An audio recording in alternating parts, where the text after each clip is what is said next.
أعوذ بالله من الشيطان الرجيم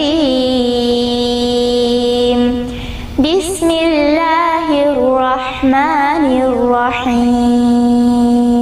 بسم اللہ الرحمن الرحیم الصلاۃ والسلام علیک یا رسول اللہ وعلی آلک واصحابک یا حبیب اللہ۔ یہ جو 6 طبقے بتائے گئے تھے فقہا کے وہ یہاں پورے ہو گئے۔ مجتہد فی الشرع، مجتہد فی المذہب، مجتہد فی المسائل، اصحاب التخریج، اصحاب الترجیح اور اصحاب التمییز۔ تو یہ 6 ہو گئے۔ مجتہد فی الشرع کس کو بولیں گے؟ کہ جنہوں نے شریعت میں جو اصول اور قواعد ہیں اس کی بنیاد ڈالی، جیسے امام اعظم ہو گئے، امام شافعی، امام مالک، امام احمد ابن حنبل۔ تو یہ امام، چاروں امام جو ہیں ان سب کا اپنا اپنا مسلک ہے۔ جیسے ہم امام اعظم ابو حنیفہ کے مسلک پر چلنے والے ہیں تو ہم حنفی ہو گئے، جو امام شافعی کو مانتے ہیں وہ شافعی، جو امام مالک کو مانتے ہیں وہ مالکی، اور جو امام احمد کو مانتے ہیں وہ حنبلی کہلائے۔ تو امام اعظم نے وضو کا جو طریقہ ہمیں بتایا کہ وضو میں کتنی باتیں سنت ہیں، کتنے فرض ہیں، کتنے مستحبات ہیں، ان کو ہم مانتے ہیں اور اس پر عمل کرتے ہیں۔ باقی حضرات جیسے امام شافعی کے ماننے والے ان کی باتوں پر عمل کرتے ہیں، امام مالک کے ماننے والے ان کی باتوں پر عمل کرتے ہیں۔ تو یہ چاروں امام جو ہیں تو یہ ہو گئے مجتہد فی الشرع، یعنی شریعت میں ان لوگوں نے اجتہاد کیا، مسائل نکالے۔ دوسرے نمبر پر جو ہے مجتہد فی المذہب ہے، یعنی جیسے امام اعظم کا مذہب ہو گیا تو امام اعظم کے مذہب میں جو مسائل ہیں، جیسے وضو میں کتنی باتیں فرض ہیں، کتنی سنتیں ہیں، تو ان میں کچھ حضرات ہیں جو بات کرتے ہیں کہ یہ سنت ہے تو اس وجہ سے ہے، یہ فرض ہے تو اس وجہ سے ہے، تو وہ لوگ مجتہد فی المذہب ہو گئے۔ پھر مجتہد فی المسائل بھی ہو گئے، یعنی یہ 6 جو کیا کہتے ہیں اس کو، مجتہدین کے جو 6 طبقے ہیں وہ آپ نے پڑھ لیے۔ اب اس کے آگے تھوڑی اور تفصیل ہے، جن میں ان 6 وصفوں میں سے کچھ بھی نہ ہو وہ مقلد محض ہے، یعنی یہ 6 باتیں، اگر 6 باتوں میں سے کوئی ایک اگر کسی میں پائی جا رہی ہے تو دیکھا جائے گا کہ 6 میں سے کون سی بات ہو رہی ہے۔ اگر کوئی ترجیح کر رہا ہے تو وہ 5ویں نمبر پر آئے گا، کوئی تخریج کر رہا ہے تو 4تھے نمبر پر آئے گا، کوئی تمیز کر رہا ہے تو 6ٹھے نمبر پر آئے گا۔ لیکن ان میں سے کچھ بھی کوئی نہیں کر رہا ہے تو وہ محض مقلد ہو جائے گا۔ جیسے ہم اور آپ ہو گئے، ہم اور آپ کیا ہے کہ ہم لوگ اتنے زیادہ علم والے نہیں ہیں کہ ان مسائل کے ساتھ ہم تخریج کر سکیں اور کسی مسئلے کے بارے میں بتا سکیں کہ نہیں یہی صحیح ہے، یہ غلط ہے۔ ایسا کہنا ہمارے لیے درست نہیں، کیونکہ ہمارا علم اتنا نہیں ہے۔ تو اب ہم اور ہمارے زمانے کے عام علماء، ان کا صرف یہی کام ہے کہ کتاب سے مسائل دیکھ کر لوگوں کو بتا دیں۔ ہمارا تو یہی کام ہے، ہم لوگ تو یہی کرتے ہیں نا، کتابوں سے مسائل وغیرہ پڑھتے ہیں اور عوام ہم سے جب سوال کرتی ہے تو ہم اس کا جواب دے دیتے ہیں۔ تو ہم اور آپ جو ہے یہ صرف مقلد کہلائیں گے۔ ہم پہلے عرض کر چکے ہیں کہ مجتہد کو تقلید کرنا حرام ہے۔ تو ان 6 طبقوں میں سے جو صاحب ہیں، جس درجہ کے مجتہد ہوں گے وہ اس درجہ سے کسی کی تقلید نہ کریں گے۔ مطلب جیسے ان 6 نمبر والی باتیں جو ہے وہ کسی انسان میں پائی جا رہی ہے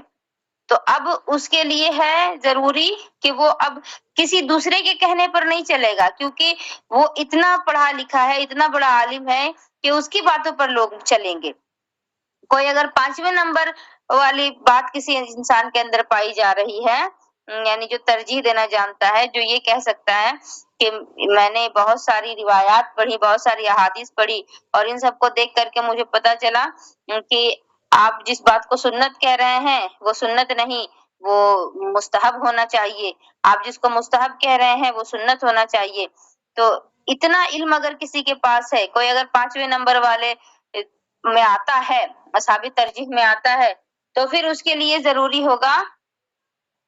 کہ 5ویں اور 6ٹھے نمبر پہ جتنے لوگ ہیں ان میں سے کسی کی بات پر وہ نہیں چلے گا۔ وہ 1 2 3 4 والے جو ہیں، جو ان سے اوپر ہیں، ان کی باتوں پر تو وہ چلے گا، لیکن اپنے سے نیچے والے اور اپنے برابر والے کی بات پر وہ نہیں چلے گا، کیونکہ وہ خود ہی صحیح غلط پہچان سکتا ہے اور لوگوں کو بتا سکتا ہے، لوگ اس کے کہنے پر چلیں گے، وہ لوگوں کے کہنے پر نہیں چلے گا۔ اسی کو یہاں کہہ رہے ہیں تو ان 6 طبقوں میں سے جو صاحب ہیں، جس درجے کے مجتہد ہوں گے وہ اس درجے سے کسی کی تقلید نہ کریں گے، یعنی جو 6 نمبر والا ہے تو وہ 6 نمبر والے میں سے کسی کی بات نہیں مانے گا، اوپر والوں کی مانے گا، 6 نمبر والوں کے نہیں مانے گا۔ کوئی 4 نمبر والے میں سے ہے تو وہ 1 سے لے کر 3 تک کے مانے گا، لیکن 4 سے لے کر 6 تک کسی کی بات نہیں مانے گا، کیونکہ وہ خود ہی اتنا بڑا عالم ہے۔ اور ہے کہ اور اس سے اوپر والے درجے میں مقلد ہوں گے، جیسے امام ابو یوسف اور محمد رحمہ اللہ تعالی، کہ یہ حضرات اصول و قواعد میں تو امام اعظم کے مقلد ہیں، اور مسائل میں چونکہ خود مجتہد ہے اس لیے ان میں مقلد نہیں۔ اب جیسے امام اعظم جو ہیں ان کے بارے میں تو میں نے آپ لوگوں کو بتایا تھا کہ یہ مسائل کے سب سے بڑے امام ہیں، مذہب کے سب سے بڑے امام ہیں۔ تو یہ امام ابو یوسف اور امام محمد جو ہے یہ امام اعظم کے اسٹوڈنٹ ہیں، شاگرد ہیں۔ تو یہ جو دونوں حضرات ہیں یہ اصول اور قواعد میں امام اعظم کے مقلد ہیں، یعنی امام اعظم نے اگر کسی بات کو کہہ دیا کہ نہیں یہ اصل ہے تو اسی کو اصل مانیں گے، کوئی قاعدہ بتا دیا امام اعظم نے تو اسی قاعدے پر چلیں گے امام یوسف اور امام محمد۔ لیکن امام اعظم نے اگر کوئی مسئلہ بتایا ہے تو اس مسئلے میں یہ لوگ غور کر سکتے ہیں، اس مسئلے میں اور زیادہ تحقیق کر سکتے ہیں کہ یہ صحیح ہے یا غلط ہے، یا قوی ہے یا ضعیف ہے۔ تو مسائل میں یہ حضرات جو ہیں امام اعظم کے بتائے ہوئے مسئلے کے خلاف بھی بات کہہ سکتے ہیں، لیکن جو قاعدہ امام اعظم نے بتایا ہے اس قاعدے کے خلاف یہ لوگ نہیں جائیں گے، کیونکہ یہ امام اعظم کے نیچے درجے میں ہے۔ امام اعظم 1 نمبر پر ہیں تو یہ دونوں دوسرے نمبر پر ہیں۔ پھر ہماری اس تقریر سے غیر مقلدوں کا یہ سوال بھی اٹھ گیا کہ جب امام ابو یوسف رحمۃ اللہ علیہ اور امام محمد حنفی ہیں اور مقلد ہیں تو امام اعظم ابو حنیفہ کی جگہ جگہ مخالفت کیوں کرتے ہیں؟ دیکھیے کچھ لوگ ہیں نا، میں نے شروعات میں بتایا تھا کہ ہم لوگوں پر یہ ضروری ہے کہ کسی امام کی پیروی کریں۔ کوئی امام ہیں جنہوں نے بہت زیادہ علم حاصل کیا ہے، اللہ نے ان پر فضل کیا، اور وہ جب بتاتے ہیں کوئی مسئلہ تو ہمارے لیے ضروری ہے کہ ہم ان کے باتوں پر عمل کریں، ان کے بتائے ہوئے مسئلے پر چلیں۔ لیکن کچھ لوگ ایسے ہیں کہ جو بات ہی نہیں سنتے، کسی کی تقلید نہیں کرتے، تو ان کو غیر مقلد کہتے ہیں۔ وہ اپنے آپ ہی قرآن اور حدیث کو پڑھتے ہیں اور ان کو جو سمجھ میں آتا ہے وہی کرتے ہیں،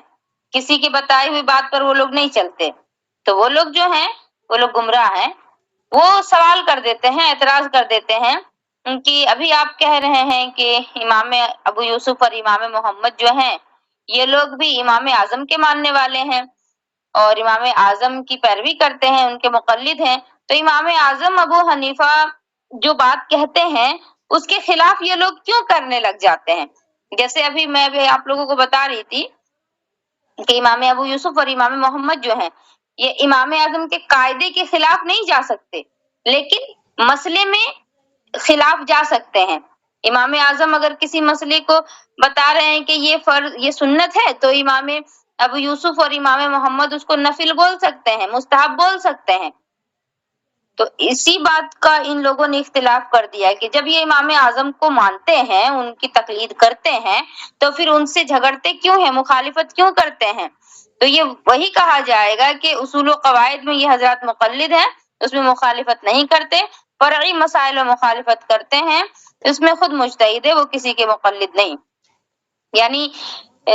جتنی باتیں امام اعظم ان لوگوں سے زیادہ جانتے ہیں تو جو بات زیادہ جان رہے ہیں اس میں یہ لوگ کچھ نہیں بولتے، لیکن جو بات یہ بھی جانتے ہیں تو ان باتوں میں یہ لوگ سوال اٹھاتے ہیں۔ جیسے مثال کے طور پر میں آپ لوگوں کو کوئی بات اگر سمجھا رہی تھی، جیسے اللہ تعالیٰ نے نماز کا حکم دیا ہے، تو اتنا تو آپ بھی جان رہی ہیں نا کہ اللہ تعالیٰ نے نماز کا حکم دیا، اتنا میں بھی جان رہی، اتنا آپ بھی جان رہی ہیں، دونوں اس بات میں برابر ہو گئے۔ تو اس میں آپ مجھ سے سوال کر سکتی ہیں، میں بھی آپ سے کچھ بول سکتی ہوں، آپ بھی مجھ سے سوال کر سکتی ہیں، اس میں ہم دونوں کی مخالفت چلے گی کہ اللہ تعالیٰ نے نماز کو فرض قرار دیا ہے، تم نماز پڑھتی ہو نہیں۔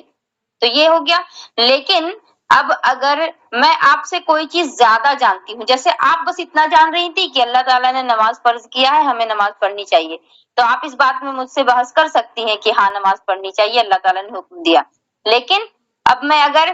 یہ آپ کو بتاؤں کہ اللہ تعالیٰ نے نمازوں کا حکم دیا ہے، تو پہلے 50 وقت کی نمازیں فرض ہوئی تھی اور اب 5 وقت کی پڑھی جاتی ہیں. اب یہ بات اگر آپ کو معلوم ہی نہیں ہے تو کیا آپ اس بات پر مجھ سے اختلاف کر سکتی ہیں؟ تو نہیں کر سکتی، کیونکہ جتنی بات آپ کو معلوم ہوگی آپ اسی میں نہ سوال کر سکتی ہیں. جو بات آپ کو معلوم نہیں ہوگی، آپ کے علم میں نہیں ہوگی، اس بارے میں آپ کوئی سوال نہیں کر سکتی. تو یہ بس میں سمجھانے کے لیے کہہ رہی ہوں. باقی وہ حضرات جو ہیں اللہ تعالیٰ کے بہت مخلص بندے رہے ہیں، ان لوگوں کے علم کا کوئی ہم ان کے علم کے بارے میں کچھ کہہ نہیں سکتے. تو میں آپ لوگوں کو بس سمجھا رہی تھی کہ جو یہ لوگ سوال اٹھا دیتے ہیں کہ امام یوسف، امام محمد جب امام اعظم کو ہی مانتے ہیں، انہی کے اسٹوڈنٹ ہیں، تو ان سے جھگڑا کیوں کرتے ہیں، مخالفت کیوں کرتے ہیں؟ تو جواب کیا دیجیے گا کہ جتنی باتیں یہ لوگ جانتے ہیں اتنی باتوں میں سوال جواب کرتے ہیں، اور جو نہیں جانتے ہیں اس میں خاموش رہتے ہیں. تو اس کو کتاب کے الفاظ میں کیا کہا گیا کہ یہی کہا جائے گا کہ اصول و قواعد میں یہ حضرات مقلد ہیں، یعنی اصول اور قواعد کے بارے میں ان کا علم جو ہے امام اعظم کے جتنا نہیں ہے، اسی لیے اس میں ان کی بات مانتے ہیں، اس میں مخالفت نہیں کرتے. اور فرعی مسائل میں مخالفت کرتے ہیں، یعنی جو بات یہ جانتے ہیں اس بات میں ان سے سوال کرتے ہیں، کیونکہ اس میں یہ خود ہی مجتہد ہیں، اس میں کسی کے مقلد نہیں. اب یہ سوال بھی اٹھ گیا کہ تم بہت سے مسائل میں صاحبین کے قول پر فتویٰ دیتے ہو. یہاں صاحبین کہا جا رہا ہے امام ابو یوسف اور امام محمد، ان دونوں کو صاحبین بولا جا رہا ہے. اگر کہیں کہا جائے صاحبین تو سمجھیے گا کہ ابو یوسف اور امام محمد کو بولا جا رہا ہے. اب یہ سوال بھی اٹھ گیا کہ تم بہت سے مسائل میں صاحبین کے قول پر فتویٰ دیتے ہو اور امام اعظم ابو حنیفہ کے قول کو چھوڑ دیتے ہو، تو پھر تم حنفی کیسے ہوئے؟ یعنی حنفی تو وہی ہوگا نا جو امام اعظم ابو حنیفہ کو مانے گا. تو امام اعظم کو امام محمد اور ابو یوسف بھی مانتے ہیں، جن کو صاحبین بولا جا رہا ہے، یہ لوگ بھی امام اعظم کو مانتے ہیں، یہ بھی حنفی ہیں، اور ہم لوگ بھی، آپ لوگ بھی سب حنفی ہیں. تو یہاں پر وہی غیر مقلدین جو ہے یہاں پر یہ بات کہہ دیتے ہیں کہ تم لوگ اگر حنفی ہو تو امام اعظم جتنی باتیں کہتے ہیں انہی پر عمل کرو نا. کبھی کبھی امام اعظم کی بات کو چھوڑ کر کے صاحبین یعنی ابو یوسف اور امام محمد کی باتوں پر تم کیوں چلتے ہو؟ تو اس کا جواب کیا ہے کہ بعض درجہ کے فقہا اصحاب ترجیح بھی ہیں جو چند قولوں میں سے بعض کو ترجیح دیتے ہیں، اسی لیے ہم کو ان فقہا کا ترجیح دیا ہوا جو قول ملا اس پر فتویٰ دیا گیا. یعنی جیسے دیکھیے اصحاب ترجیح اوپر آپ لوگ پڑھی کہ 2 باتیں ہیں، 3 باتیں ہیں، تینوں میں سے سمجھ میں نہیں آ رہا ہے کہ کس پر عمل کرنا ہے، تو جس نے اس کے بارے میں بہت زیادہ پڑھائی کی، بہت زیادہ اس کے بارے میں تحقیق کی، تو وہ اگر بتا رہا ہے کہ ان 3 باتوں میں سے پہلی بات صحیح ہے، باقی دونوں بات غلط ہے، تو جو پڑھا لکھا رہے گا اس چیز کے بارے میں، جس کے پاس علم ہوگا، اس کی بات تو ہم لوگ مانیں گے. اب ہم اور آپ ہیں، ہم لوگ ان پڑھ ہیں، ہم نے پڑھا نہیں، تو ہمارے لیے ضروری ہو گیا نا کہ جو پڑھ لکھ کر کے علم حاصل کر کے جس نے بات بتائی ہے اس کی بات پر ہم لوگ چلیں. تو کچھ مسائل ایسے ہیں کہ جیسے امام اعظم ابو حنیفہ جو بہت بڑے عالم، بہت بڑے عالم دین، تو بہت مصروفیات بھی تھی ان کی، تو کچھ مسائل تھے جس میں وہ ہر بات کو ڈیٹیل کے ساتھ واضح نہیں کیے، کچھ بات کو چھوڑ دیے. تو جو باتیں انہوں نے چھوڑ دی ہیں ان باتوں میں یہ صاحبین جو ہیں امام ابو حنیفہ امام ابو یوسف اور امام محمد، یہ دونوں ان باتوں کو پڑھ کر کے اس میں اور حدیث وغیرہ دیکھ کر کے، قرآن کی آیتیں دیکھ کر کے مسئلہ اگر بتاتے ہیں کہ یہ ایسا ہونا چاہیے، یہ صحیح ہے، یہ غلط ہے، تو اب ہم لوگوں کو ان کی باتوں کو ماننا ضروری ہے. کیونکہ ضروری نہیں ہے نا کہ ایک ہی انسان دنیا کے سارے مسائل بتا ڈالے، نہیں نہ ہو سکتا ایسا، ایک انسان ہر چیز نہیں نہ کر سکتا. تو اس طرح امام اعظم سے جو باتیں رہ گئی تھیں ان باتوں میں صاحبین نے اگر کوئی فتویٰ دیا ہے تو ان کی باتوں پر ہم عمل کر سکتے ہیں، اور یہ ضروری ہے کیونکہ انہوں نے علم حاصل کیا، اسی لیے علم حاصل کیا کہ جو باتیں چھوٹ گئی ہیں امام اعظم سے یا اور علماء کرام سے تو ان کو وہ لکھ دیں، ان کو بتا دیں، اور ہم جیسے ان پڑھ لوگ اس کو سمجھ سکے اور اس پر عمل کر سکیں۔ تو کوئی اعتراض اگر کرتا ہے تو کرتا رہے، ہم اپنے امام کی پیروی کرتے رہیں گے۔ پھر ہے کہ اب یہ بھی سوال اٹھ گیا کہ تم اپنے کو حنفی پھر کیوں کہتے ہو؟ یعنی جب امام اعظم کے بات کو چھوڑ کر کے صاحبین کی بات مانتے ہو تو حنفی کیوں کہتے ہو؟ تو یوسفی یا محمدی یا ابن مبارکی کہو، یعنی جیسے امام اعظم کی بات کو چھوڑ کر کے امام یوسف کی بات مانتے ہو تو اپنے آپ کو یوسفی کہو نا، محمدی کہو، امام محمد کی بات مانتے ہو، امام مبارک کی بات مانتے ہو تو مبارکی کہو، حنفی کیوں کہتے ہو؟ تو اب اس کا کیا ہے، کیونکہ بہت سی جگہ تم ان کے قول پر عمل کرتے ہو اور امام اعظم ابو حنیفہ کے قول کو چھوڑ دیتے ہو۔ تو جواب یہی ہوا کہ چونکہ ابو یوسف، امام محمد اور ابن مبارک کے تمام اقوال امام ابو حنیفہ کے اصول و قوانین پر بنے ہیں۔ یعنی اب اگر کوئی ایسا سوال کرتا ہے کہ امام اعظم کی بات کو چھوڑ کر کے تم امام یوسف کی بات مانتے ہو تو اپنے آپ کو حنفی مت کہو، یوسفی کہو، امام محمد کی بات مانتے ہو تو محمدی کہو، حنفی مت کہو، تو اس کو بھی یہی جواب دیں گے کہ ہم لوگوں نے پہلے یہ بات واضح کر دی تھی کہ امام ابو یوسف، امام محمد، یہ لوگ جتنے ہیں، جو قاعدہ امام اعظم نے بتا دیا ہے اسی قاعدے پر چلتے ہوئے باقی باتیں یہ حضرات بیان کرتے ہیں۔ تو اصل میں یہ لوگ بھی جو ہیں امام اعظم کے اسٹوڈنٹ ہی نہ ہوئے، امام اعظم کی باتوں کو ماننے والے ہی نہ ہوئے۔ تو جب یہ لوگ امام اعظم کو مانتے ہوئے اپنے آپ کو حنفی بول رہے ہیں تو ہم بھی ان کی باتوں کو مانیں گے اور خود کو حنفی ہی کہیں گے۔ اب کوئی اگر اس پر اعتراض کرتا ہے تو وہ کرتا رہے۔ اسی کو یہاں کہا کہ یہ لوگ جو اپنی باتیں بیان کرتے ہیں تمام اقوال یہ امام اعظم ابو حنیفہ کے اصول اور قوانین پر بنے ہیں، ان کے سارے قاعدے جو ہیں وہ امام اعظم کے ہی سارے قاعدے پر ہیں، لہٰذا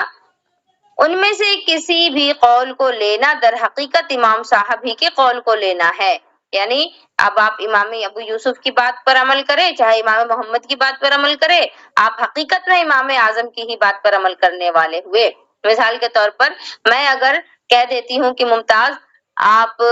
رخسار کو یہ سبق پڑھا دیجئے، تو کیونکہ میں نے ممتاز کو پہلے پڑھا دیا ہے اور اب میرا پڑھایا ہوا ممتاز جو ہے وہ رخسار کو پڑھائیں گی، تو